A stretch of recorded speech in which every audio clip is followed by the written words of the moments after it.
I hope I can attract your attention because I think I will be able to at least to connect to some of the keywords we heard in the previous speeches, such as innovation, we heard creativity, we heard co-creation, trust, and here I think that's the point when I listen to all these activities going on, and this is our core question: have you ever asked the people? And so, being open for the uncommon sense, and I think this is where my presentation starts. Democratizing knowledge. This title of my presentation has a lot of interesting keywords in it. And the first one is democracy. And of course, when you think about democracy, there was a guy in the US, James Boward, who once said, democracy is when 4 wolves and 1 sheep decide what to have for lunch. I think this is a nice picture in our context of doing research when we think about our stakeholders, when we have the stakeholder groups like research, when we talk about education, we have policymakers in industry and civil society. So of course you now can think who is the wolf and who are the sheep. Another term in the title is knowledge, and the Oxford Dictionary says that knowledge is we are having facts, information and skills acquired through experience or education. So this is not just about academic knowledge. There's a stronger understanding in the term knowledge. And again, this morning we heard technology is not enough. So I believe when we move to a much stronger focus on collaborative knowledge processes, we have to involve more knowledge systems. So we have the individual local knowledge. We have collective cultural knowledge. We have political knowledge, and of course, here in universities and universities of applied science, we have scientific or expert knowledge. They all have their own review system. They all have to be considered. And involving diverse knowledge sources in the knowledge production process is challenging. However, each source contributes something and has a different approach to the expressed problem. So in my understanding, democratizing knowledge relates to building communities, to developing literacies. It has to eliminate barriers. It has to grant access to information so that new ideas can spread, and it has to seed change. So this has to be done on eye level with all stakeholders, together wolves and sheep. But there was another term in it.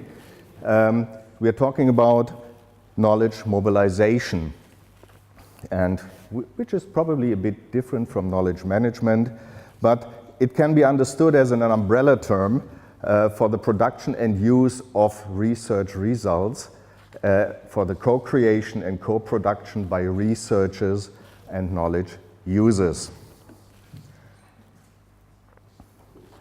To get there, to get to a better relationship between research and research producers and research users, there are different, there's a huge variety of strategies. Some of these strategies pull users, are user-pulled, some of them are producer-pushed. And of course, they are all about creating value from knowledge.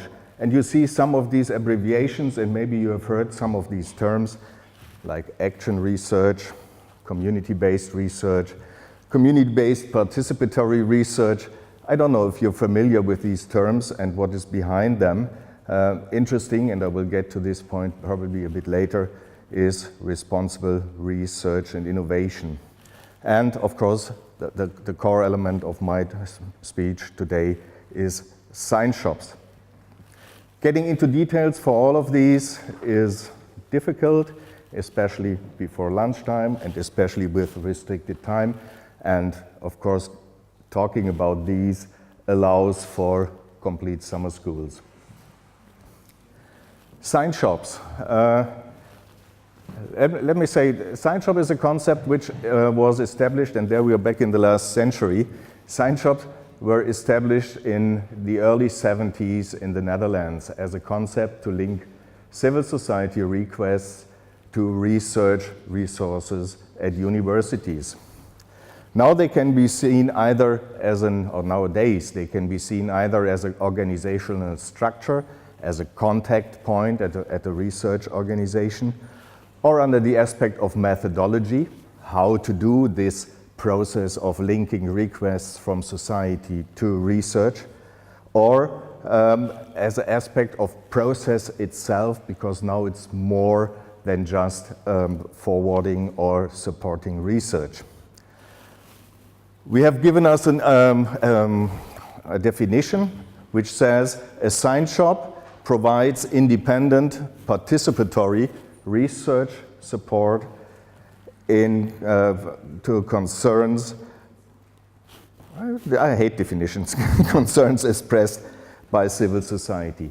The term science is used in its broadest sense. So especially when you're coming from the English-speaking background, science usually refers to natural sciences, but in the context of science shops, the term science is used broader. It incorporates social and human sciences, as well as natural, physical, engineering, and technical sciences.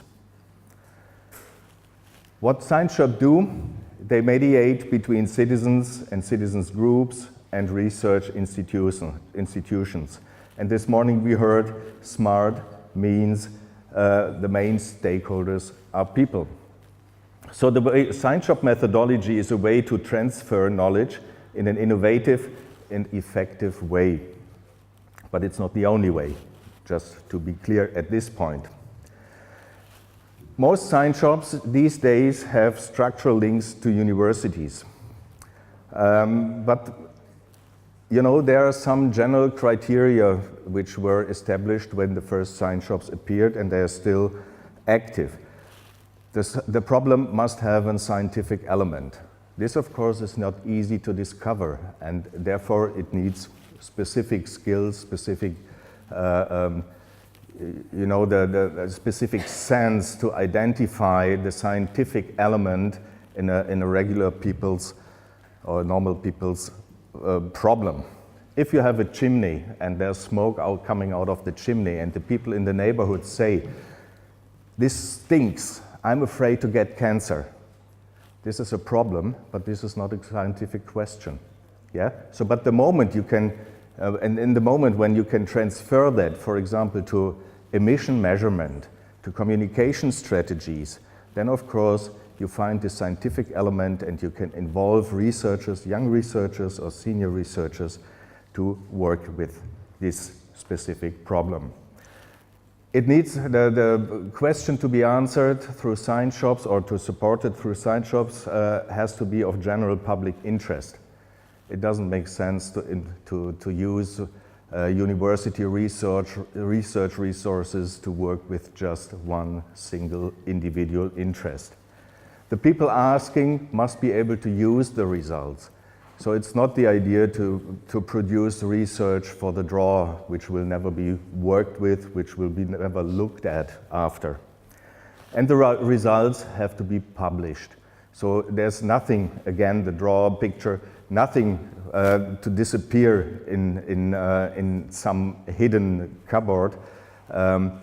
No matter what comes out of the research, it will be published. If it's in the interest of the people asking, if it's in the interest of people involved in, it will be published. It can be discussed after, but it will be published.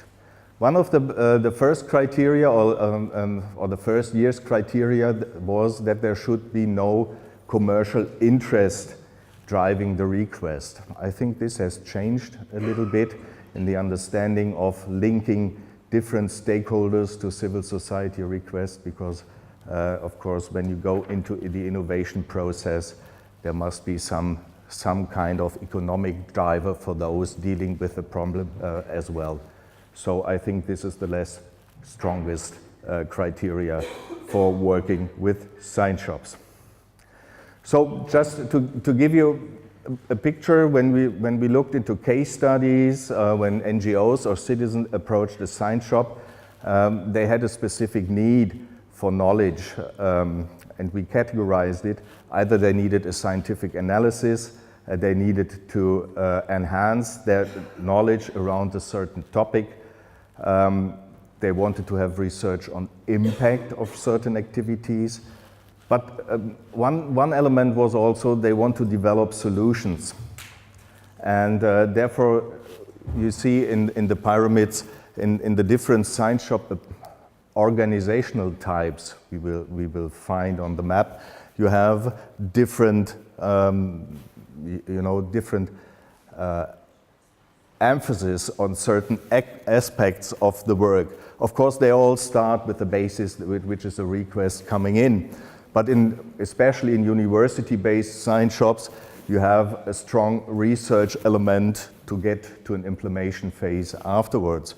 But more or less, science shops are involved in the whole process of developing solutions. So the implementation gets more important, and the research element probably is getting into the back. Just to give you an idea of a project, of a cooperation project of different stakeholders developed by science shops. It was the city of Assen in the Netherlands, which had a cycle path along a canal. So probably you can recognize the canal. The cycle path needed light to make the cycling during the night more safe. On the other side of the canal, there was a nature-protected area.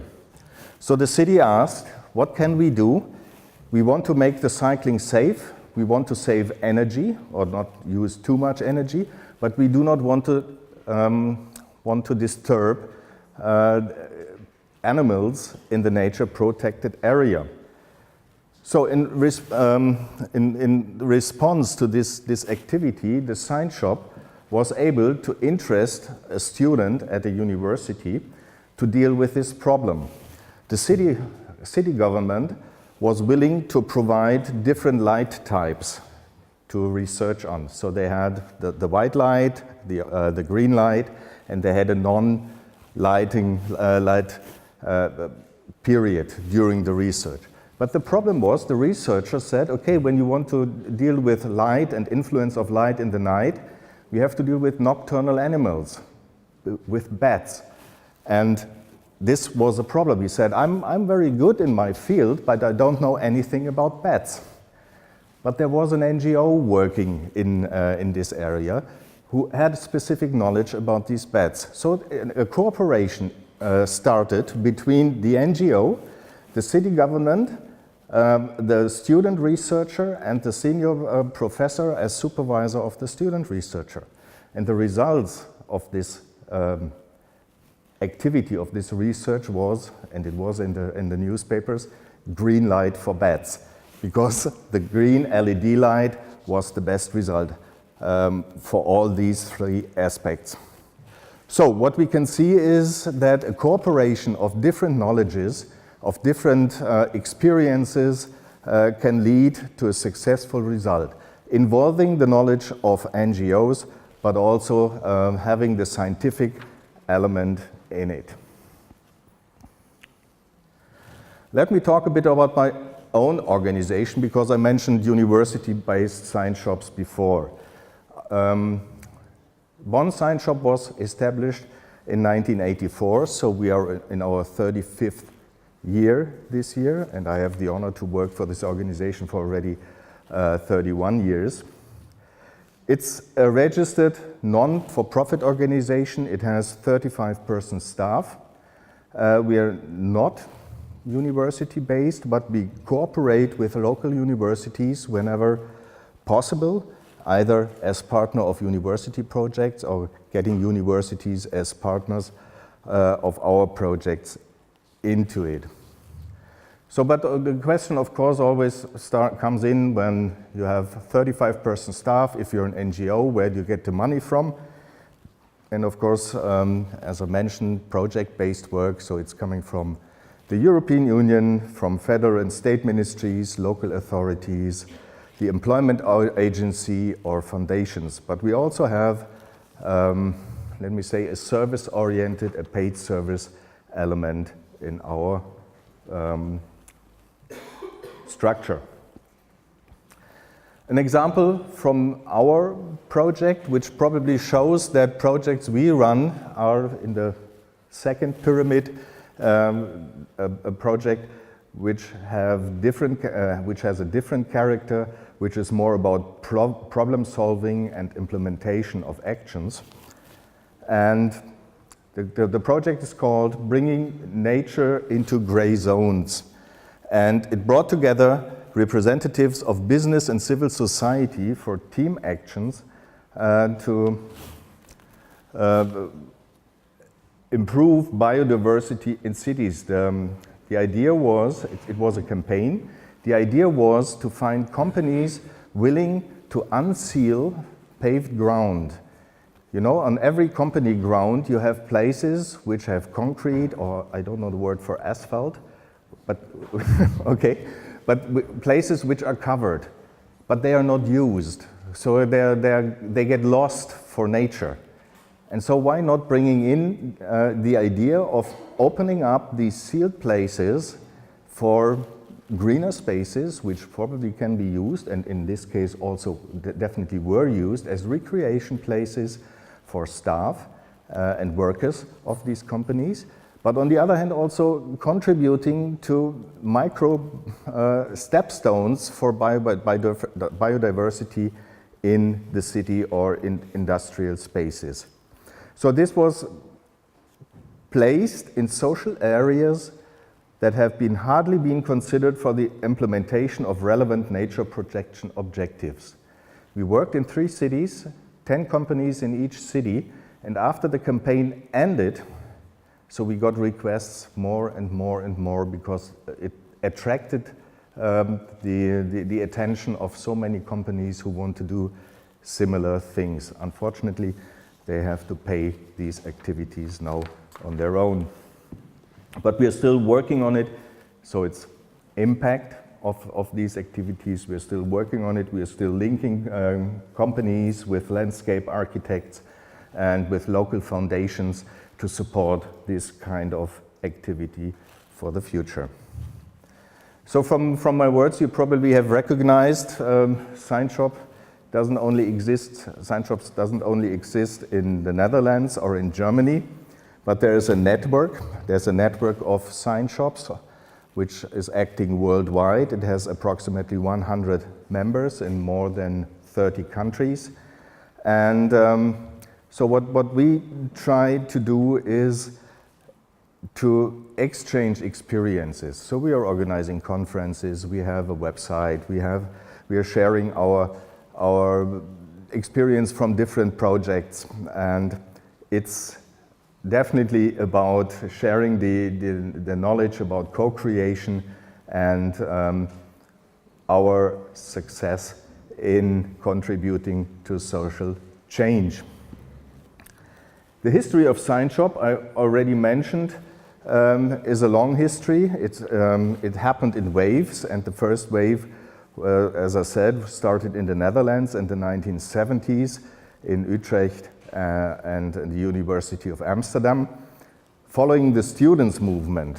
And here we are again, yeah? Long hair, left-wing students, probably one of the reasons why Bonn Science Shop never managed to get into the university, but had to work from outside. And just to give you another anecdote where the name Science Shop comes from. When the students in Utrecht University convinced the university to have this kind of civil society contact point to pick up requests from society, the university said it's a great idea, but you know, you need a space where the people can come to, and it should be as close as possible to society. So the only thing we can offer you is this old shop. In Dutch, it's winkel. So the students thought about, so we're doing science, and we have this old shop. So why not calling our activity Science Shop? So this is all behind Science Shop. Of course it has, you know, you can create a picture from that. It's open, everybody can come in and gets something to no costs or affordable prices. As said, the activities ran in waves. I think we are now in the 5th wave of the Science Shop movement. We have a strong support from the European Commission because the idea grew, and this is okay, it's 18 years ago. This probably was the 3rd wave when that started. The idea grew that there have to be civil society research interfaces, and the European Commission decided to support different models of these interfaces. Science shops are one. Citizen science you probably have heard of. There is another idea, and I mentioned a couple of other approaches earlier. So this was the support by the European Commission, and lately there are 2 Science Shop projects running with the support of the European Commission, and they will establish both together at least 25 new Science Shops all over Europe. So the number, when I come next and will be allowed to talk about Science Shops, the number will be higher than 100. But as you can see, the network, the International Science Shop Network, does not stand on its own. It's well linked to many other networks working in the similar field, like the Global Alliance on Community-Based Research, based in North America, PRIA, Participatory Research in Asia, but there's also the Midwest Knowledge Mobilization Network in Asia, the network of science centers and museums. So there are a couple of organizations with, with a lot of institutions behind working in the field of science and society relations. I mentioned there's a European approach behind this idea, linking research and societies. And the latest European approach is open science and innovation, and this also is based on, I have to get this one back, is also based on a term developed, let me say about 6, 7 years ago, 8 years ago, responsible research and innovation. Here we are again with the concept of smartness. I think we're talking about responsibility and we're talking about innovation. So responsible research and innovation, I don't know how familiar you are with European funding in the framework programs. In many, many calls you can find this term and activities related to the term responsible research and innovation. It's a very difficult term. It's hard to digest, and probably this is the reason why new approaches from the Commission have changed to open innovation and open science. But I think it still has its value when you think about the term responsible research and innovation. The core elements are about implementing a research and innovation strategy that engages society more broadly in its research and innovation activities. And of course, this is my background, so I will talk a lot about engagement. It has RRI, Responsible Research and Innovation. It aims to increase access to scientific results. It wants to ensure gender equality, takes into account the ethical dimension, and promotes formal and informal science education. So in fact, these are the 5 policies behind responsible research and innovation. And as I said, it's hard to digest. And the new terms appeared. One of these, open science, but also open science mentions collaborative, creative, and closer to society as key term. And open innovation wants to involve more actors, and its open innovation when government, industry, academia and civil participants work together to co-create the future. So here we are back to responsibility. So we do not want the best science for the world. No, I always do that wrong. We want the best science for the world and not the best science in the world. And here I think this is a nice play with the English term when you talk about responsibility and you break it up into parts. It's about response and it's about ability. So you must be able to answer to requests, you must be able to listen, and you must be able to react in a responsive way. And earlier this morning we also heard innovation fails if it doesn't value and doesn't involve all stakeholders. Just to give you an idea of projects, European projects, Bonn Science Shop was involved, and probably this is of interest here for the agricultural factory. There was a project, Big Picnic, to bring together public, scientists and policymakers and industry to deal with food security. And together with visitors of botanic gardens, we were able to develop exhibitions, science cafes, and finally policy recommendations, what should be considered in future research funding by any kind of research funders. Of course, it was funded by the European Union, and therefore we hope that our recommendations will be taken up in future European calls. Just to mention one, the culture of food was identified as a very important aspect in dealing with food security. Culture of food in all kind of senses, sitting together and having food together, the origin of food, and the history of food. Other projects, for example, are Bloom. It's boosting European citizens' knowledge and awareness of bioeconomy research. It's co-creating activities on the understanding of bioeconomy, and I hope we can exchange on this project a bit later on during this day. And the one recently started is Terrifica. It's a crowd mapping, it's a citizen science project on mapping effects of climate change in cities. So we have partners, for example, for Terrifica in Poland and in Belarus.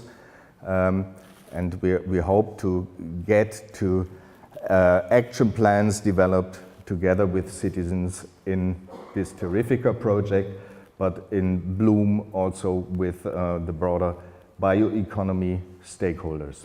I'm happy to share information about these projects later on. So, but when you talk about science shops and what's their impact? And starting into this chapter, let me quote the League of European Research Universities, LERU. They realize that as research universities, they play a vital part in multi-stakeholder dialogue and how society deals with pressing problems. So universities can do and should contribute their varied expertise to solving these problems. Science shops as institutions or organizations have a positive impact, both on research and on teaching and on civil society.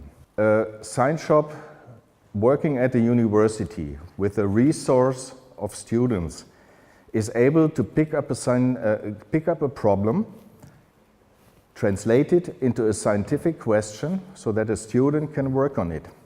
With this, we have a win-win-win situation. Civil society gets help, student gets educated and researches on a real-life problem, and by this develops skills. And the university has outreach impacts because they can show we're using public money and we're working for society.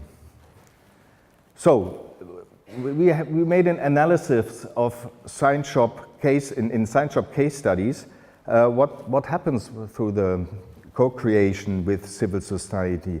What happens to students? What do they get out of these activities? And it was proved that they develop social competences. They work on real life problems. They have to deal with their clients, with their customers, with the people expressing their problems. So they develop their social competences, they develop their communication and cooperation skills also with non-scientists. It's easy to discuss within the academic ivory tower, within the academic discipline.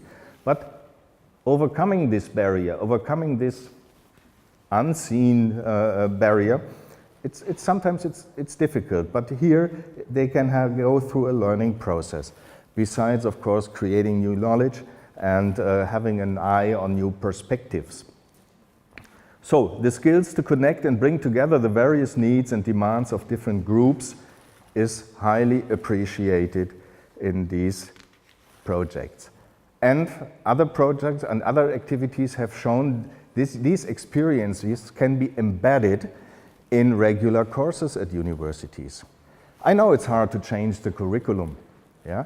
But it's possible to involve or implement science shop projects or projects with civil society based on real problems into existing curricula.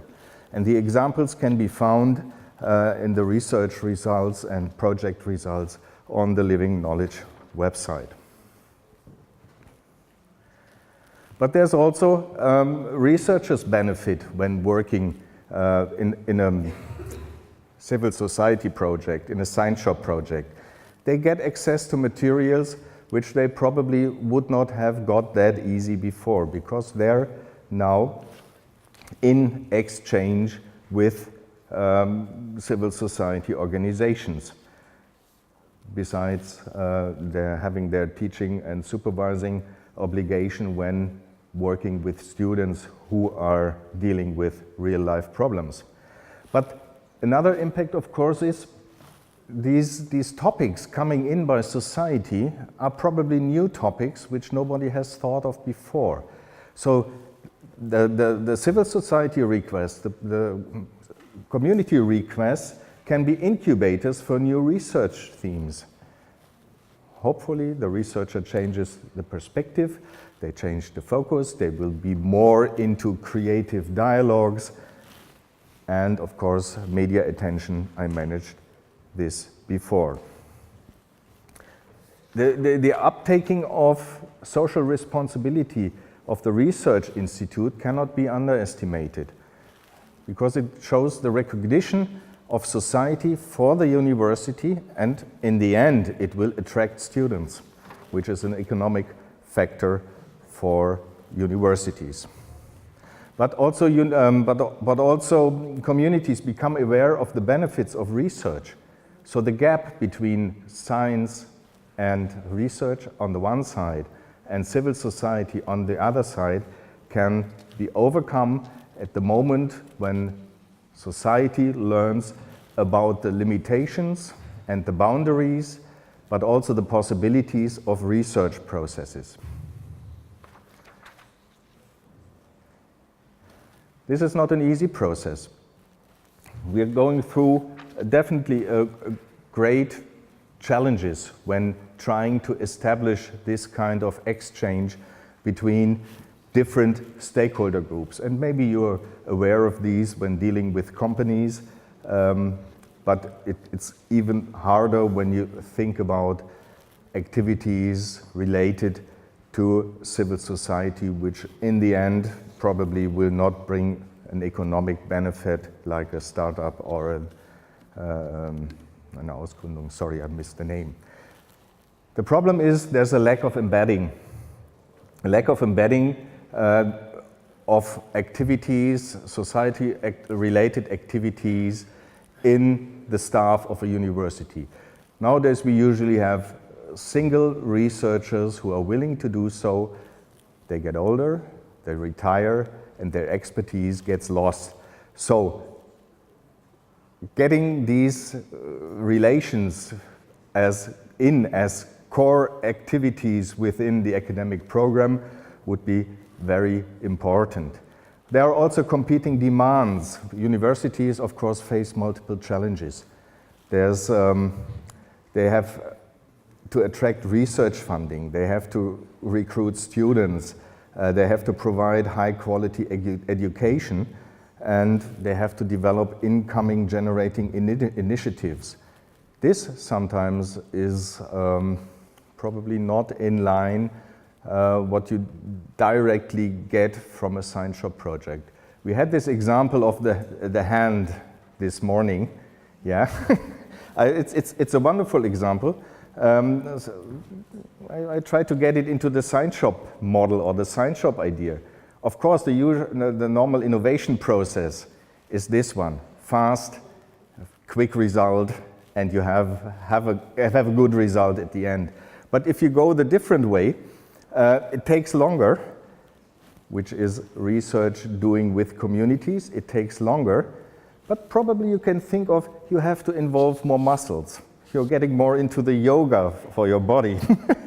No, but in the end you can come to the same result, even if it takes a longer time. You involve more stakeholders, you involve more muscles, you involve the other part of your brain to think about how to get to this other solution.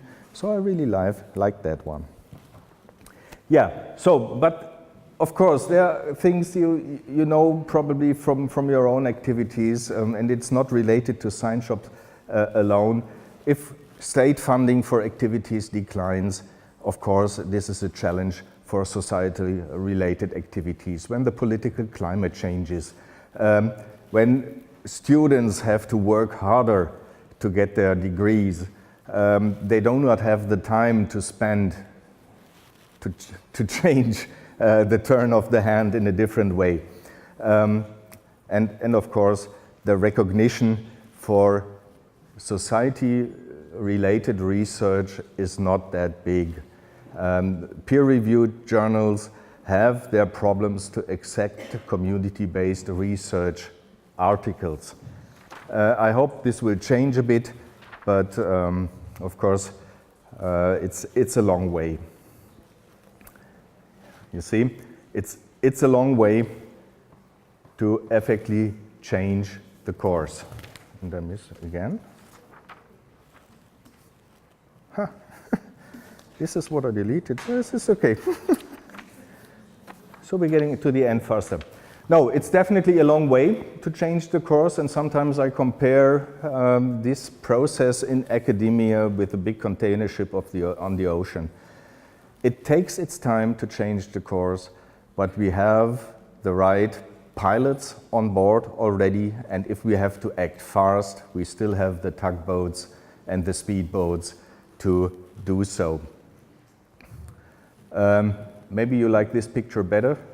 It takes time and many efforts to move forward in society-science relations, but it's possible. Sometimes you definitely have to climb a strange way. Frank Zappa once says, "A mind is like a parachute. It doesn't work if it is not open." You can jump out of a plane without a parachute, but if you want to jump a second time, you need one. A colleague of mine said, and we heard this, when you interact with stakeholders, and it's not just society, if you interact with stakeholders, you have to listen. You have to find the question, the problem, the idea behind what is told. We are speaking different languages. Society speaks a different language than research. It has to be translated in both ways, not only thinking about translating the research language into understandable language for society, but also translating the language people speak into a language a scientist can understand. And a friend of mine said, "Listen twice as much as you speak." He took it from his grandmother. This is why you have 2 ears and only 1 mouth. So, in fact, it's not a question of if this should be done, it's a question of how it should be done. So what can higher education institutes contribute? And some of the results are described here. You must provide resources under aspects of time, money, and students to solve these problems. You have to acknowledge engagement with society. Under the aspect of open access, you have to support publications. And the way to start this is check existing curricula where civil society requests and problems can be taken up in actual teaching. Develop new curricula and studies. There are examples available how this can be done. Would be really good to do so, and some universities already did. Develop structures to support this interaction with society. You know, you have technology transfer centers, and what technology transfer centers are for business, science shops or similar organizations can be for civil society. And of course, when you work with society, get society's voices into your decision-making boards, for example, by involving civil society organizations to university boards. There are a couple of projects, and I think you will provide the slides to the audience. There are a couple of projects which give you good insight into activities, which give you best practice. I really recommend RRI Tools on top left on this slide, which is a really big database of projects, of activities, of guidelines under all aspects of responsible research and innovation. Enrich, for example, in the middle, shows where teaching has embedded science shop projects in university. And of course, feel free to address connect with the Living Knowledge Network, and I'm open to answer your questions. And for now, I thank you very much for your attention.